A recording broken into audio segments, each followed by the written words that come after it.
The hydraulic hiss of the bus doors folding shut was the only sound Mabel trusted anymore. It was a clean, mechanical noise. Predictable, unlike the passengers who shuffled past her with their eyes sliding away from her bulk, as if she were an obstruction, rather than the person who would get them home. She settled into the worn driver's seat, the cushion molded to her shape after 7 years on Route 47, and adjusted the rear-view mirror with a practiced flick of her thick wrist. The mirror showed her a sliver of her own face, round cheeks, deep-set brown eyes, a chin that doubled when she looked down, and behind her, the long, dim tunnel of the bus interior, already filling with the 5:17 p.m. crowd. "Move it, lady. Some of us have lives," a man in a wrinkled suit snapped as he swiped his card. He didn't look at her. They never did. Not really. They looked at the space she occupied and resented it. Mabel said nothing. She released the parking brake, checked the left side mirror, and pulled the massive vehicle into the downtown traffic with the smoothness of a woman who had driven more miles backward through city streets than most people had driven forward on highways. The bus groaned under the weight of 43 passengers, standing room only, bodies swaying like seaweed as she navigated the first intersection. The insults came in fragments, the way they always did. Half-heard mutters from the seats directly behind her, where the acoustics carried every cruel syllable straight to her ears. "God, she's so slow. Look at her, she can barely reach the pedals. Probably takes her an hour to do the pre-trip inspection. My grandma moves faster. They really let anyone drive these things now. Diversity hire, I bet." Mabel's hands, encased in fingerless driving gloves she'd knitted herself, tightened on the wheel. The speedometer read 22 miles per hour, exactly the limit for this stretch of Mercer Street during rush hour. She could have gone faster. The bus could do 40 easily, but the traffic ahead was a solid wall of brake lights, and the crosswalk at 4th Avenue was always a gamble with jaywalkers. She drove the speed she drove because she'd seen what happened when drivers rushed. The crumpled strollers, the shattered windshields, the shoes left in the road. But explaining that to people who saw her body before they saw her brain was a losing game, so she let the words wash over her and focused on the road. At the Mercer and 4th stop, a cluster of passengers disembarked, and a new wave pushed on. Mabel counted them automatically, 12 off, 9 on, and among the 9, 2 stood out immediately. The first was a man in a long charcoal coat that was too heavy for the mild autumn weather. He moved with a careful, coiled stillness that reminded Mabel of the stray cats in her neighborhood, the ones who watched everything without seeming to watch anything. His face was unremarkable, mid-40s, dark hair cropped short, a shadow of stubble along a strong jaw. But his eyes, when they flicked toward her for the briefest instant, were the color of winter slate and held a depth of exhaustion and alertness that didn't belong on a city bus at rush hour. He paid in cash, exact change, and took a seat in the middle of the bus, against the window, where he could see both doors. The second was a girl, maybe 16, with a backpack clutched to her chest like a shield. She was thin, with dark circles under her eyes, and a bruise on her wrist that she kept trying to pull her sleeve over. She sat 3 rows behind the man in the charcoal coat, pressed herself against the window, and immediately pulled out her phone with trembling fingers. Mabel noted both of them, filed the observations away in the mental cabinet she'd built over nearly a decade of driving, and pulled back into traffic. 3 blocks later, she noticed the first black sedan. It was a Lincoln Continental, recent model, with tinted windows so dark they were illegal in this state. It had been parked outside the coffee shop on Mercer, and now it was 2 cars behind her, matching her speed exactly. Mabel might have dismissed it. Black sedans were common enough, but something about its positioning nagged at her. It wasn't trying to pass. It wasn't turning off. It was just there, maintaining a perfect buffer of two vehicles, as if it wanted to be close but not conspicuous. She checked the right mirror. A second black sedan, identical make and model, was idling at the cross street she'd just passed, and as she watched, it pulled out and slotted itself into traffic, 3 cars ahead of her. Mabel's heart gave a single hard thump against her ribs. She'd been driving this city for 23 years. First delivery vans, then school buses, now city transit. And she'd developed an instinct for patterns that didn't belong. Delivery trucks clustered near industrial zones. Minivans swarmed school districts at 3 o'clock. Black sedans with tinted windows did not run in pairs on Route 47. Not at this hour. Not on this stretch of road. She glanced at the rearview mirror, adjusting it slightly to get a better view of the man in the charcoal coat. He was staring out the window, his reflection a pale mask against the dark glass, but his right hand was inside his coat, resting against his ribs in a way that suggested either injury or a weapon, maybe both. The girl with the backpack was crying now, silent tears tracking down her cheeks as she stared at her phone screen. Mabel caught a glimpse of the screen in the mirror, a news article, the headline too small to read, but the photo was of a burning building. "Next stop Grand Avenue," Mabel announced, her voice steady, despite the cold trickle of adrenaline starting to seep into her bloodstream. She pressed the accelerator just slightly, bringing her speed up to 25, and watched the sedan ahead of her adjust its speed to match. Confirmation. They were boxing her in, or rather, they were boxing in someone on her bus. The man at the back of the bus coughed, a wet, painful sound, and Mabel saw a flash of red on his palm before he tucked his hand back inside his coat. He was bleeding. The man in the charcoal coat was bleeding, and 2 cars full of what she now suspected were professional hunters were herding her bus toward something. Mabel's mind, the mind that the passengers mocked as slow, began to race. She knew this route like she knew the lines on her own palms. Every alley, every loading dock, every construction detour, every street that looked like a dead end but had a hidden turnoff. She knew which traffic lights had delayed greens, which intersections had cameras, which neighborhoods had dead zones for cell reception. She knew that in 2 blocks, the route was supposed to turn left onto Grand Avenue, a wide, exposed boulevard with no side streets for half a mile, a perfect kill box. She also knew that if she turned right instead, she'd be breaking protocol, risking her job, and possibly driving herself and 43 passengers directly into whatever violence was waiting. But if she turned left, she'd be delivering the bleeding man and the crying girl straight into the trap. The man in the wrinkled suit stood up and lurched toward the front. "Hey, lady, you missed the stop back there."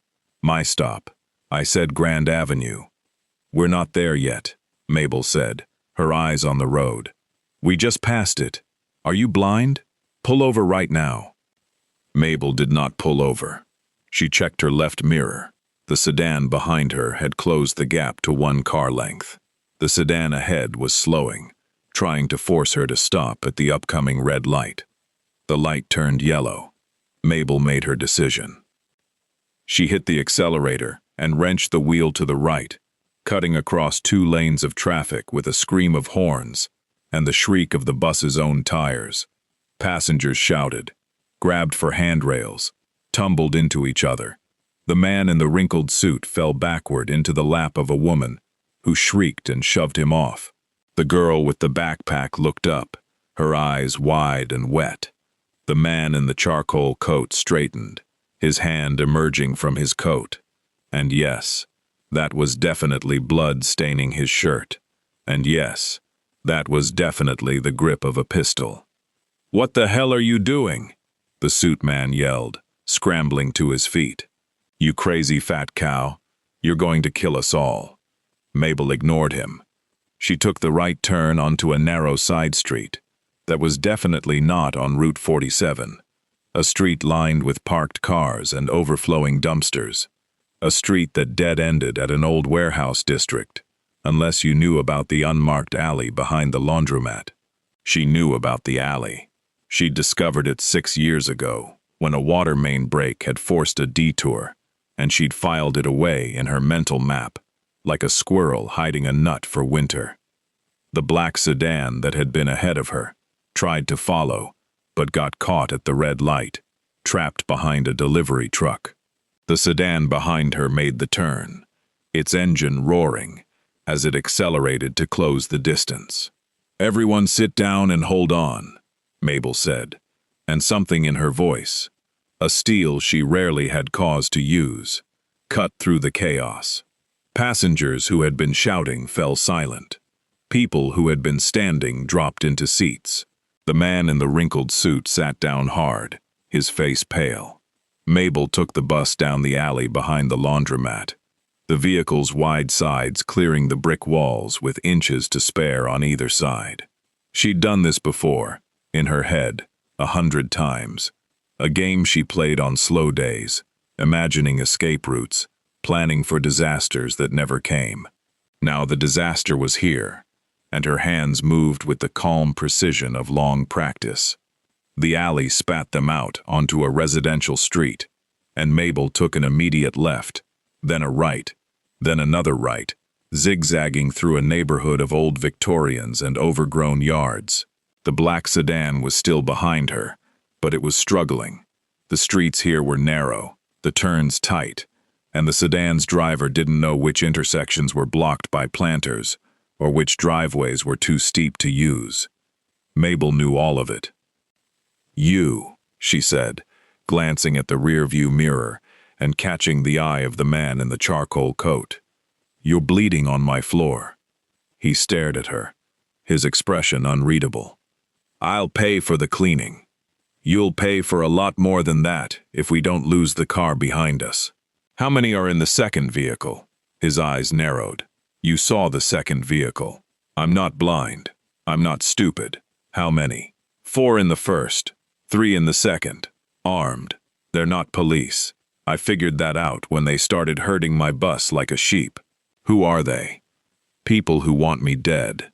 And the girl." Mabel's gaze flicked to the teenager, who was now staring at the man with an expression of pure terror. "You know her?" "Never seen her before. But she's been running since she got on, and she's got a burn on her wrist that's not from a kitchen accident.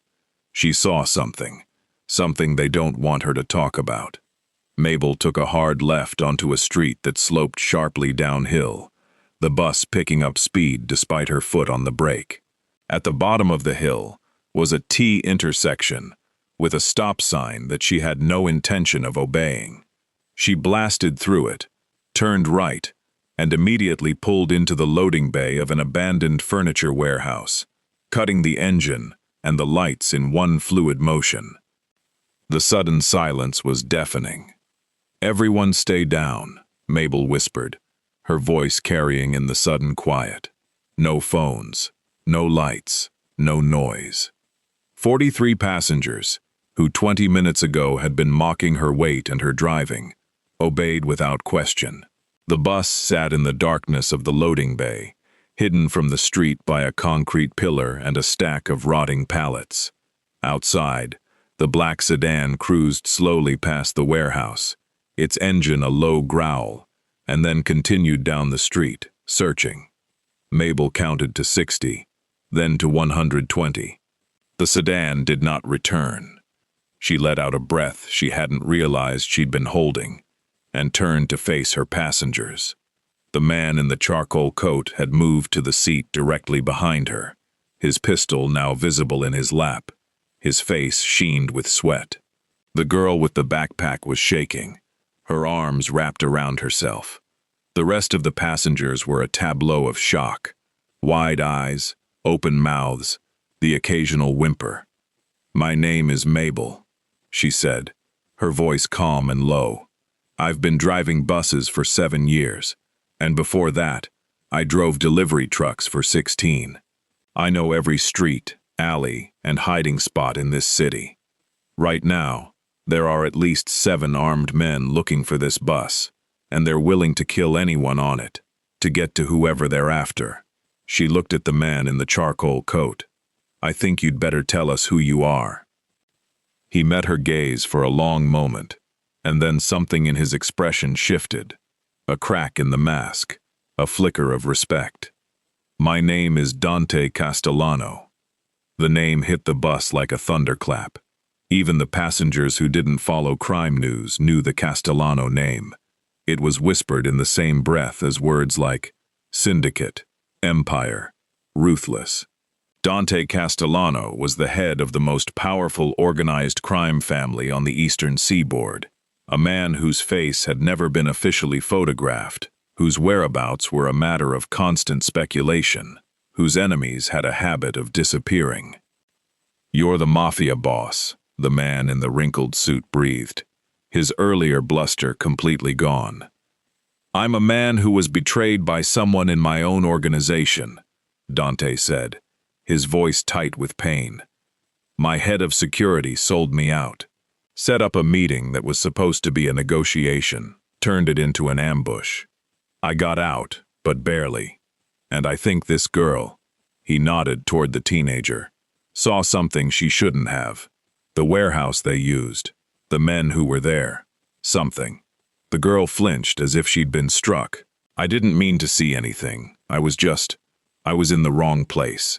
I was cutting through the alley behind the warehouse on 5th, and I saw them. I saw them carrying bodies out.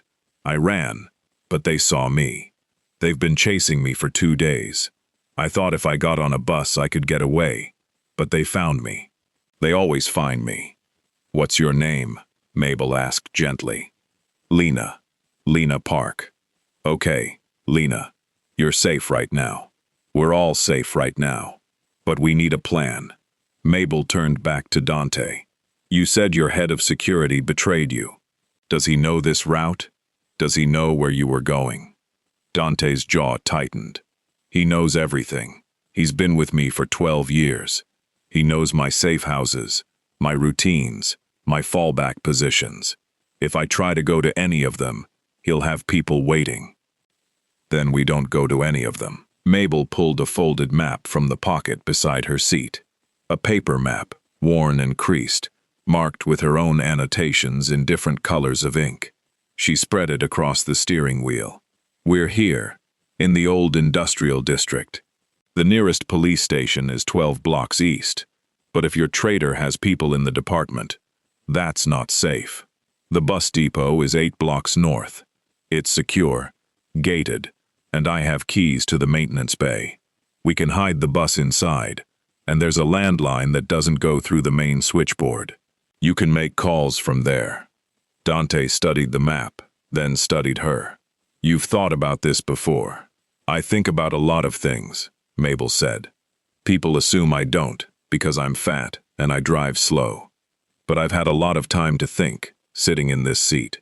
I've planned for floods, fires, active shooters, and yes, even Mafia ambushes. It's a hobby. A sound escaped Dante that might have been a laugh if he hadn't been bleeding from a gunshot wound. A hobby. We all need something to pass the time. Mabel refolded the map and started the engine. The bus rumbled to life, its headlights still off. Here's what we're going to do. We're going to take the back streets to the depot. It'll take about 20 minutes if we go slow and dark. When we get there, I'll open the maintenance bay, we'll pull inside, and we'll lock it down. Then we figure out who we can trust. And if they find us before we get there? The suit man asked, his voice trembling. They won't, Mabel said. I know streets that aren't on any GPS. I know alleys that haven't been used since the 80s. I know this city better than anyone in it, including the people who think they own it. She put the bus in gear and pulled out of the loading bay, headlights still off, navigating by the faint glow of streetlights and the ambient light of the city sky. The passengers held their breath as she guided the massive vehicle through the dark streets, taking turns that seemed random, but were actually part of a carefully calculated route that avoided all major intersections, all traffic cameras, all places where a black sedan might be waiting. 20 minutes later, they reached the bus depot. Mabel punched a code into the gate keypad, a code she wasn't supposed to have, but she'd memorized it years ago from watching the maintenance supervisor, and the gate slid open with a groan. She drove the bus into the maintenance bay, a cavernous space filled with the smell of diesel and grease, and killed the engine. The bay door rolled down behind them with a clang that echoed like a prison gate. For a long moment, no one moved. Then the passengers began to stir, to whisper, to cry. Mabel stood up from her seat, her knees popping, her back aching from the tension of the drive, and faced them. "You're all safe now," she said. "There's a bathroom in the back of the bay, and a vending machine if anyone needs water. I'm going to make some calls, and then we're going to figure out how to get you all home without anyone knowing you were ever on this bus." "Why would they care about us?" a woman asked. "We didn't see anything." "You saw him," Mabel said, nodding toward Dante. "You saw his face. You heard his name. The people who are after him won't want witnesses. So for now, you're all part of this, whether you like it or not. But I promise you, I will get you out of it." The passengers stared at her, this woman they had dismissed and mocked and ignored, and for the first time, they saw her, really saw her, the broad shoulders, the steady hands, the eyes that missed nothing, the mind that had just outmaneuvered a team of professional killers. "I'm sorry," the man in the wrinkled suit said, his voice small, "for what I said earlier, for what I've said before. I didn't know." "No one ever does," Mabel said. "That's the point." She turned away and walked toward the maintenance office, where the landline waited. Behind her, she heard Dante Castellano's voice, low and rough. "Help me up. I need to make a call too." The office was small and cluttered, filled with clipboards and oil cans, and a calendar from 3 years ago, still pinned to the wall. Mabel picked up the phone and dialed a number from memory, the direct line to the Transit Authority's security office, where a woman named Gloria worked the night shift. Gloria was a friend, or as close to a friend as Mabel had. They'd bonded years ago over a shared love of crossword puzzles and a shared frustration with incompetent management. "Gloria, it's Mabel." "Mabel, where the hell are you? Dispatch is going crazy. Your bus went off route an hour ago, and they're talking about calling the police." "Don't let them call the police. Not yet. I need you to trust me, Gloria.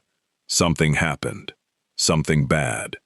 I've got 43 passengers and a situation, and I need you to cover for me for a few hours." There was a long pause. "How bad are we talking?" "Organized crime bad. Mafia bad. I've got a wounded man and a terrified teenager, and a bus full of civilians who just became witnesses to something they shouldn't have seen." Another pause, longer this time. "You're serious." "I've never been more serious in my life." Okay, what do you need?" "I need you to tell dispatch that my bus had a mechanical failure, and I had to divert to the depot for repairs. I need you to log it in the system so it looks routine. And I need you to not tell anyone, that I'm here or what's happening. Can you do that?" "I can do that. But Mabel, be careful. Whatever you're mixed up in, be careful." "I'm always careful," Mabel said, and hung up. When she turned around, Dante Castellano was standing in the doorway, leaning heavily against the frame. Up close, he looked worse than she'd thought. His face was gray, his shirt soaked with blood, his breathing shallow. But his eyes were still sharp, still watching her with that calculating intensity. "You're good at this," he said. "I'm good at a lot of things." "I can see that." He pushed himself off the doorframe and took a step toward her, then another, until he was close enough that she could smell the blood and the sweat and something else, something expensive and woodsy that clung to his coat. I owe you my life, and the girl's life, and probably the lives of everyone on that bus. You can pay me back by telling me who betrayed you and how we stop them. His name is Vincent Marchetti, my head of security. He's been with me since the beginning. I trusted him with everything. My schedules, my locations, my family. He sold me out to the Volkov family. They're trying to move into my territory, and Vincent decided he'd rather be on the winning side. The Volkovs, Russian? Ukrainian, but they operate out of Brighton Beach. They're brutal, even by our standards. If they get their hands on me, or the girl, or anyone on this bus, they won't just kill us. They'll make an example of us.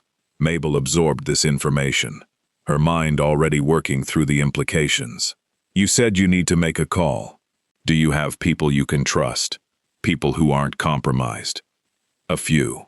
My brother, Marco. He's been out of the business for years, but he's still loyal. And my lawyer, she's clean, I'm sure of it. If I can reach them, they can send protection. Then make the calls. Use the phone in the office. I'm going to check on the passengers. She moved to step past him, but he caught her arm. His grip was surprisingly gentle for a man who looked like he might collapse at any moment. What's your name? Your full name. Mabel Chen. Mabel Chen. He said it like he was memorizing it, like he was carving it into stone. When this is over, I'm going to make sure everyone knows what you did tonight. I don't need everyone to know, Mabel said. I just need everyone to be alive in the morning. She pulled her arm free and walked back into the maintenance bay. The passengers had arranged themselves into small clusters, some sitting on the bus steps, some on overturned crates, some just standing in the middle of the bay looking lost. Lena Park was sitting apart from the others, her backpack still clutched to her chest, her eyes red from crying. An elderly woman Mabel recognized as a regular on Route 47, Mrs. Kowalski, who always sat in the front seat and never said a word to anyone, was sitting beside the girl, not touching her, just being there. Mabel approached them. How is she? Scared, Mrs. Kowalski said. Her voice was soft, accented with the remnants of a Polish childhood. But she's a tough one. She's been running for 2 days. That takes strength. It does. Mabel crouched down in front of Lena, her knees protesting the movement. Lena, I need you to tell me exactly what you saw. Everything you can remember. It might help us figure out what the Volkovs are planning. Lena's voice was barely a whisper. I was walking home from my shift at the diner. I take the alley behind 5th Street, because it's faster. There's a warehouse back there. Old, abandoned, I thought. But the side door was open, and I heard voices. I looked inside, just for a second, and I saw men in suits, and bodies on the floor. 3 bodies, maybe 4. And one of the men, he was on the phone, and he said something about the bus route, and the boss, and Grand Avenue. I didn't understand what it meant. I just ran. The bus route, Mabel repeated. They knew he'd be on the bus. They knew the route. Vincent must have told them. They've been following me ever since. I tried to go to the police, but every time I got close to a station, I saw one of the black cars waiting outside. They have people everywhere. Not everywhere, Mabel said. Not here. You're safe here. Mrs. Kowalski reached over and took Lena's hand. I was a little girl in Warsaw during the war, she said quietly. I know what it is to run, to hide, to think no one will help you. But someone always helps. Someone always does. Lena looked at the old woman, and something in her face cracked open. She started to cry again. But this time it wasn't silent. It was the messy, gulping sobs of a teenager who had been holding herself together for too long.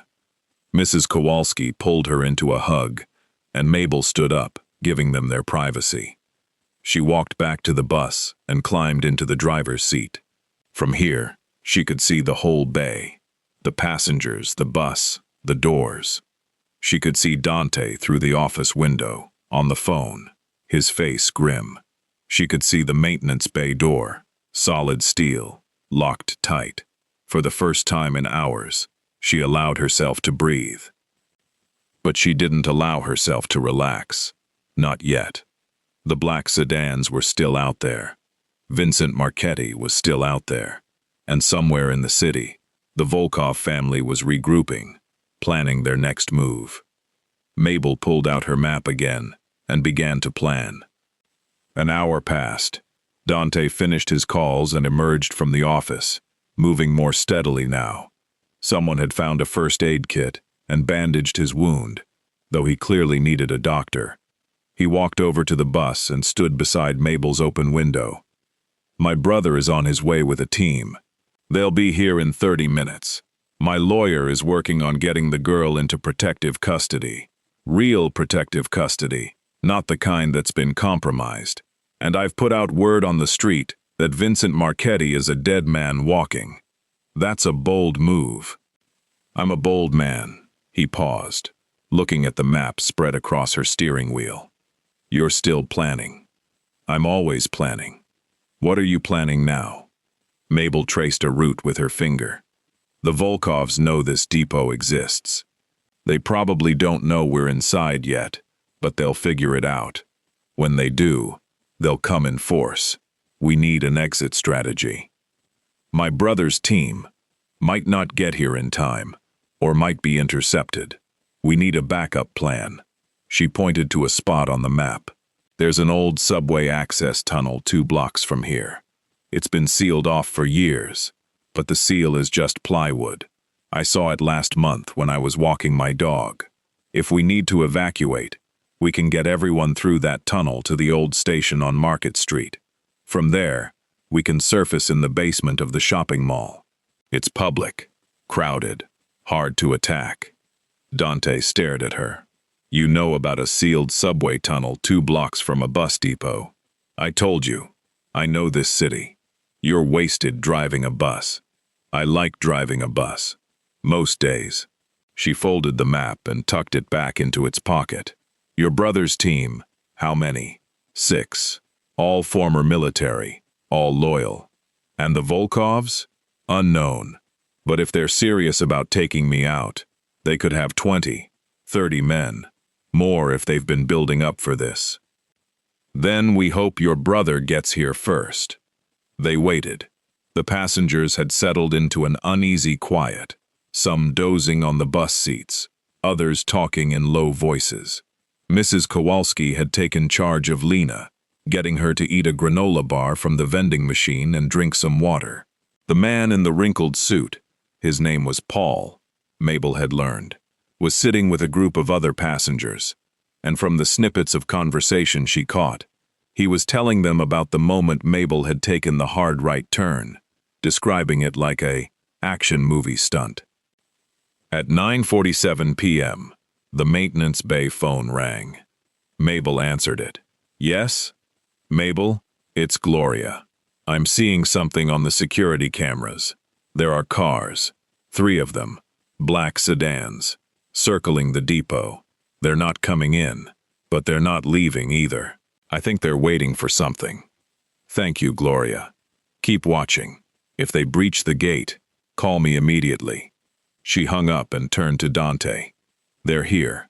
3 cars, circling." Dante's expression hardened. "How long until my brother arrives?" "You said 30 minutes. That was 20 minutes ago. Then we need to buy 10 minutes. Mabel looked at the passengers, at the bus, at the locked bay door. "I have an idea, but you're not going to like it." "I haven't liked anything about tonight. Tell me." "The bus. It's a decoy. We start it up, open the bay door, and send it out empty. They'll follow it, thinking we're making a run for it. While they're chasing the bus, your brother's team can get in and secure the depot." "You want to sacrifice your bus." I want to sacrifice a vehicle to save 43 lives. It's not a hard choice. Dante studied her for a long moment. You're remarkable, Mabel Chen. I'm practical. There's a difference. She turned to the passengers. Everyone, I need your attention. We're going to create a diversion. I need everyone to move to the back of the bay, behind the tool cabinets. Stay low. Stay quiet. When the bay door opens, do not move. Do not make a sound. Understood? Nods all around. The passengers shuffled to the back of the bay, disappearing behind the massive red tool cabinets that lined the wall. Mrs. Kowalski guided Lena, her arm around the girl's shoulders. Paul, the suit man, helped an elderly gentleman who was having trouble walking. For the first time all night, the passengers were working together, united by the strange bond of shared danger. Mabel climbed back into the driver's seat. She started the engine, let it idle for a moment, then put the bus in gear. She angled it toward the bay door, positioning it so that when the door opened, the bus would roll straight out into the yard. I need someone to open the door, she called. I'll do it, Dante said. You're injured. I've been injured before. I can push a button. He walked to the control panel on the wall, his movements still stiff but determined. Mabel wedged the accelerator pedal down with a heavy wrench, just enough to keep the bus moving at a slow crawl, and then climbed out of the driver's seat, leaving the door open so she could jump clear. On my signal, she said. 3, 2, 1. Now. 2. Dante hit the button. The bay door began to roll up, its motor grinding loudly in the silence.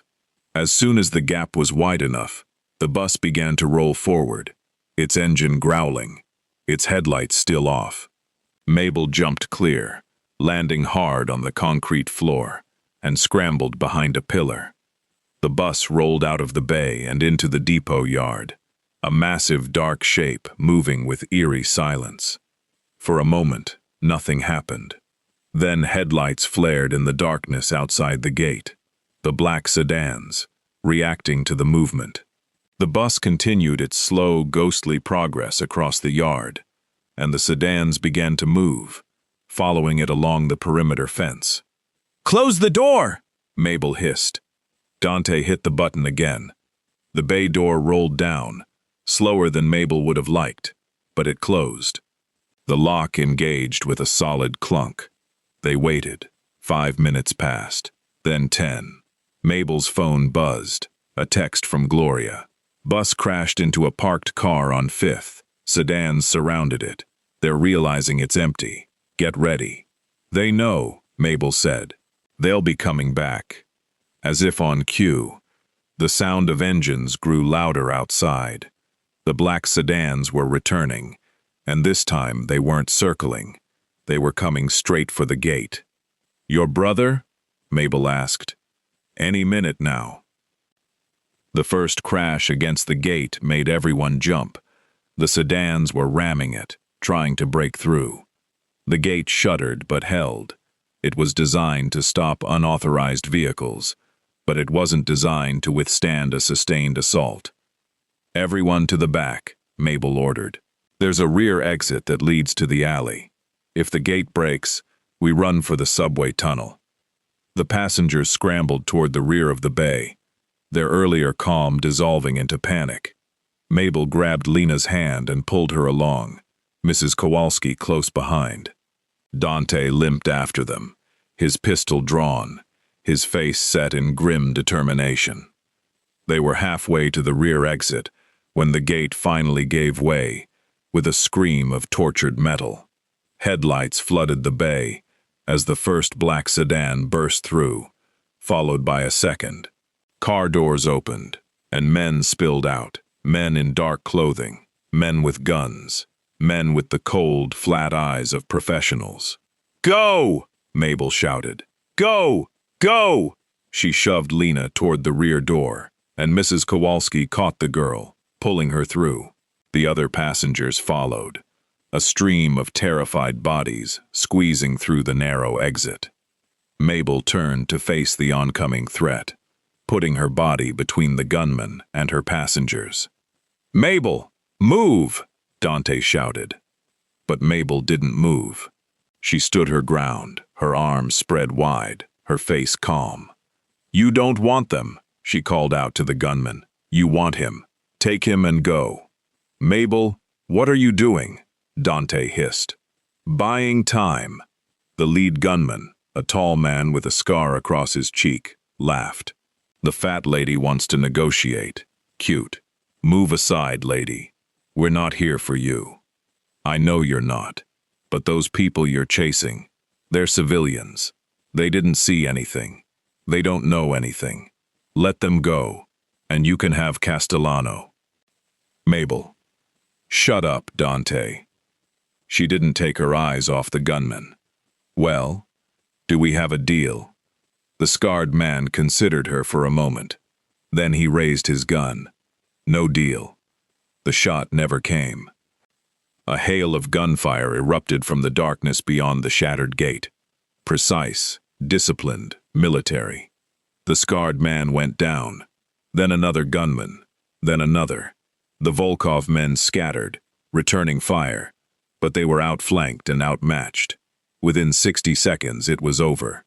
The surviving gunmen were on the ground, disarmed, and a team of 6 men in tactical gear was sweeping the bay. One of them pulled off his helmet, revealing a face that was a younger, harder version of Dante's. "Sorry I'm late, brother. Traffic was hell." Dante let out a breath that was half laugh, half sob. "Marco, you have impeccable timing. I learned from the best." Marco's gaze swept the bay, taking in the bus-shaped empty space, the cowering passengers, the woman standing with her arms still spread. "Who's this?" "This," Dante said, "is Mabel Chen. She saved my life. She saved all our lives." Marco looked at Mabel, really looked at her, the way his brother had, the way the passengers were finally learning to do. "Then I owe you a debt, Mabel Chen." "You can pay it by getting these people home safe," Mabel said, "and by making sure Lena Park never has to run again." "Done," Dante said. "Both of those things. You have my word." The next few hours were a blur of activity. Marco's team secured the depot, sweeping for any remaining threats. An ambulance arrived, a private one, not connected to any hospital, and Dante was treated for his gunshot wound. The passengers were interviewed, their contact information taken, their silence gently but firmly requested. Lena Park was placed in the care of a woman Dante introduced as his lawyer, a sharp-eyed woman named Angela, who promised to have the girl in a safe house by morning. And through it all, Mabel sat on an overturned crate in the corner of the bay, watching.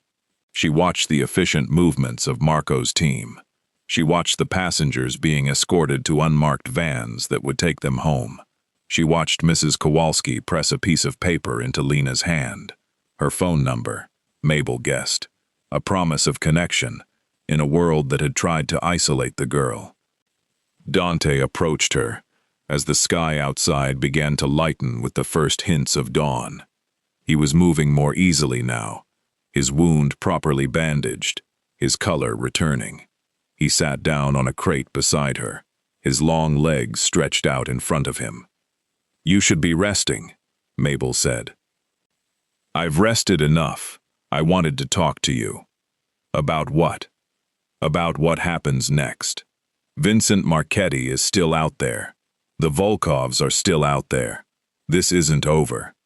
"I know. But you're not afraid." "I'm terrified," Mabel said. "I've been terrified since I saw those black sedans on Mercer Street. But being afraid doesn't mean you stop.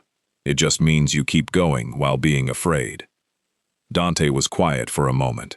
Then he said, "I want to offer you a job." Mabel turned to look at him. "A job? Not in my organization. I'm not going to drag you into that life. But I have legitimate businesses, transportation companies, logistics firms. I need someone who understands how a city moves, how to read patterns, how to see threats before they materialize. I need someone like you. I already have a job. I know, and I'm not asking you to quit. I'm asking you to consider a consulting position, on your terms, your hours, your price. Mabel considered this. Why me? Because in 12 years, Vincent Marchetti never once anticipated a threat the way you did in 12 minutes. Because you saw things tonight that trained security professionals missed.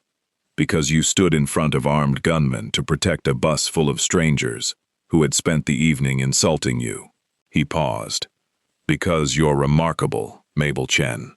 And I don't say that lightly. Mabel looked at him.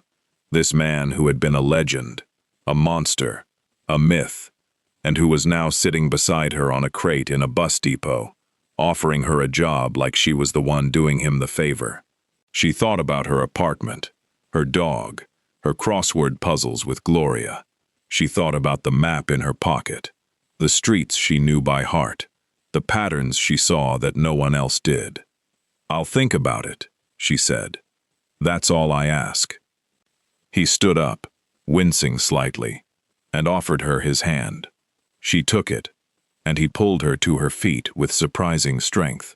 For a moment, they stood there, the plus-size bus driver and the Mafia boss, in the gray light of dawn, surrounded by the wreckage of the night. One more thing, Dante said. The passengers, they're going to talk. No matter what we ask, some of them will talk. The story will get out. I know. When it does, your life is going to change. People are going to want to interview you, to write about you, to make you into something you're not. I can protect you from that, if you want. I can make sure no one bothers you. Mabel shook her head. Let them talk. Let them write their stories. Maybe someone will read them and think twice before they mock the next fat woman they see driving a bus. Maybe someone will realize that the people they underestimate are the ones who might save their lives someday. Dante smiled. A real smile. The first she'd seen from him.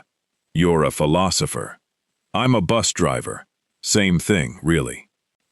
He laughed, and the sound echoed through the empty bay, strange and unexpected. Then he turned and walked toward the waiting car that would take him back to his world of shadows and violence and power. At the door, he paused and looked back. Mabel Chen. Yes? Thank you for everything. You're welcome, Dante Castellano. Try not to get shot again. He laughed again and disappeared into the car. Mabel stood alone in the maintenance bay, surrounded by oil stains and tool cabinets and the lingering smell of diesel. The bus was gone, crashed into a parked car on 5th Street, probably totaled. She'd have to explain that to her supervisor. She'd have to fill out paperwork, attend meetings, answer questions. Her life, which had been so small and quiet and predictable, had just become very complicated. But as she walked out of the bay and into the dawn light, she found that she didn't mind. For the first time in years, she felt seen. Not for her body, not for her size, but for her mind, for the things she'd always known about herself, but had never been able to prove. She was Mabel Chen. She drove a bus. She knew every street in the city, and she had just saved 43 lives. Not bad for a slow, fat woman. Not bad at all. 3 weeks later, Mabel was back on Route 47. The transit authority had given her a new bus. Newer, actually, with better air conditioning and a more comfortable seat, and a commendation for exceptional bravery in the line of duty. The official story was that she had diverted her bus to avoid a multi-vehicle accident, and the passengers had been grateful for her quick thinking. The unofficial story was spreading through the city like wildfire, whispered in coffee shops and bus stops and office break rooms. Her passengers had changed. The regulars who had once ignored her now greeted her by name. The ones who had mocked her now avoided her eyes, shame coloring their cheeks. And the new passengers, the ones who had heard the rumors, looked at her with something approaching awe. She didn't mind the attention, but she didn't seek it out either. She drove her route. She watched her mirrors. She noted the patterns of the city. And sometimes, when she passed the coffee shop on Mercer Street, she thought about the man in the charcoal coat, and the girl with the backpack, and the night when everything changed. She hadn't taken Dante's job offer. Not yet. But she hadn't turned it down either. She had his number, programmed into her phone, under a name that wasn't his.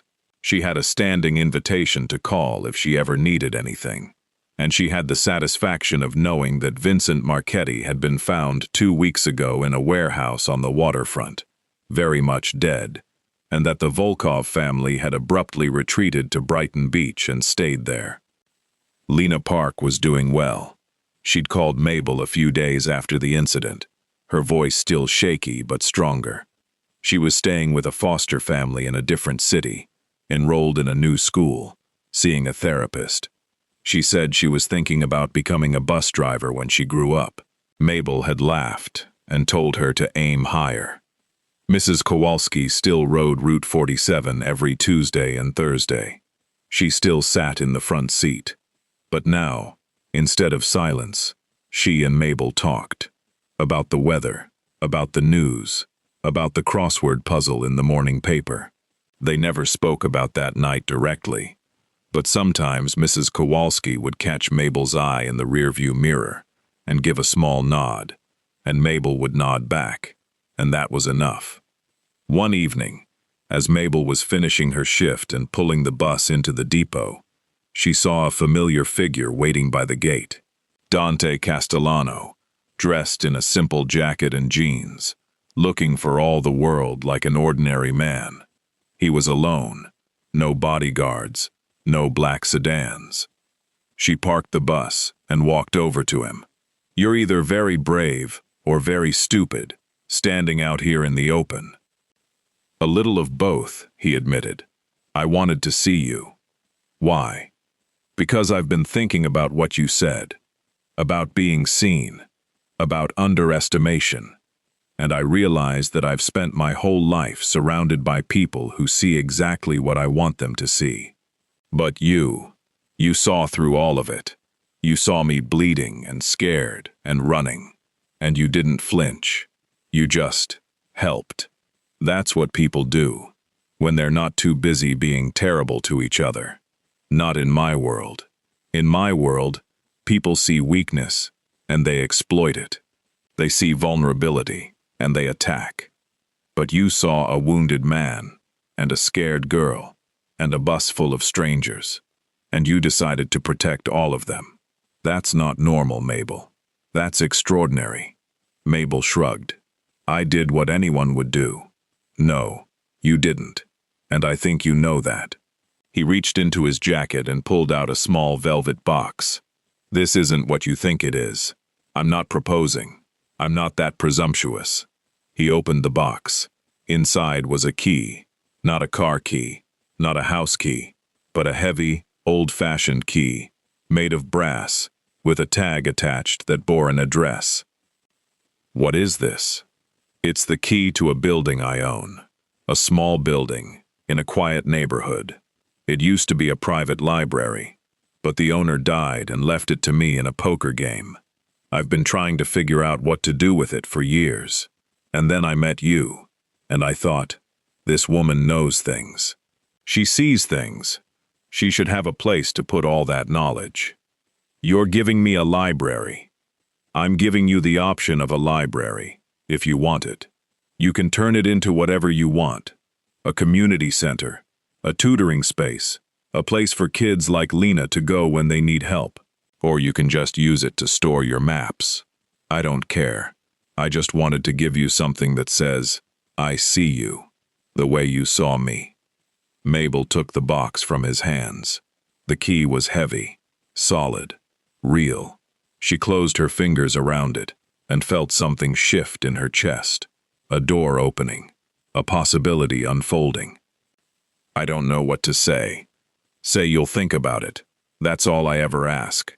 I'll think about it. He smiled. That same unexpected smile she'd seen in the depot. Good. That's good. He turned to go, then paused. Oh, and Mabel? The next time you see black sedans following your bus, maybe call me before you decide to play hero. I have people for that now. Where's the fun in that? He laughed and walked away, disappearing into the evening shadows the way he'd appeared. Quietly, unexpectedly, like a cat. Mabel stood in the depot yard, the key clutched in her hand, and looked up at the sky. The stars were coming out, faint pinpricks of light in the deepening blue. Somewhere in the city, a bus was running its route, a driver watching the road, passengers lost in their own worlds. Somewhere, a girl was sleeping safely in her bed. Somewhere, a Mafia boss was walking through the darkness, protected by the knowledge that there were still people in the world who would do the right thing, for no reason other than that it was right. And somewhere, a plus-size bus driver named Mabel Chen was realizing that her life, which had once felt so small, had become something much larger than she'd ever imagined. She pocketed the key and walked toward the depot gate, toward her car, toward home. Tomorrow she would drive Route 47 again. She would watch the mirrors, note the patterns, keep her passengers safe, and maybe, on her day off, she would visit the address on the key and see what kind of future she could build there. But tonight, she was just Mabel, just a bus driver, just a woman who had done her job and saved some lives, and learned, finally, that being seen was not the same as being understood, and that understanding, in the end, was the only thing that mattered. The city hummed around her, alive and indifferent and beautiful, and Mabel Chen, slow and steady and utterly remarkable, drove home.